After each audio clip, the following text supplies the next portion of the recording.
اللهم اغفر لآبائنا وأمهاتنا.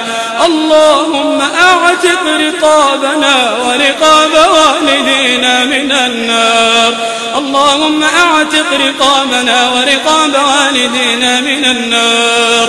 اللهم إنا نعوذ بك من النار. اللهم إنا نعوذ بك من حر النار.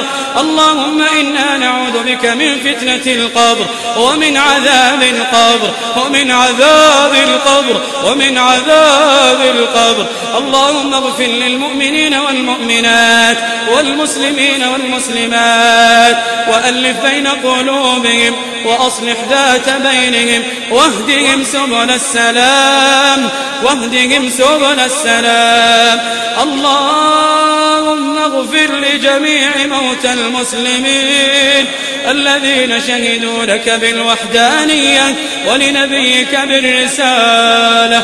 اللهم اغفر لهم وارحمهم وعافهم واعف عنهم وأكرم نزلهم ووسع مدخلهم واغسلهم بالماء والثلج والبرد ونقهم من الذنوب والخطايا كما ينقى الثوب الأبيض من الدنس. اللهم جازهم بالحسنات إحسانا وبالسيئات عفوا وصفحا وغفرانا يا خير الغافرين ويا أرحم الراحمين. اللهم ارحمنا إذا صرنا إلى ما صاروا إليه تحت الجنادل والتراب وحدنا. اللهم أمنا يوم البعث. اللهم أمنا يوم البعث.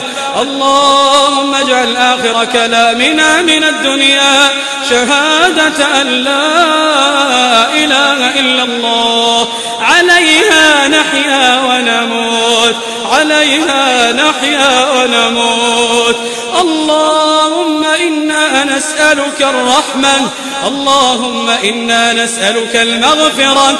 اللهم إنا نسألك المغفرة يا خير الغافرين ويا أرحم الراحمين. يا فرجنا إذا أغلقت الأبواب ويا رجاءنا إذا انقطعت الأسباب وحيل بيننا وبين الأهل والأصحاب. أنت ملاذنا إذا ضاقت الحيل وملجأنا إذا انقطع الأمل. يا من يتأنى على المخطئين، يا من يتأنى على المخطئين، يا من يتأنى على المخطئين، يا من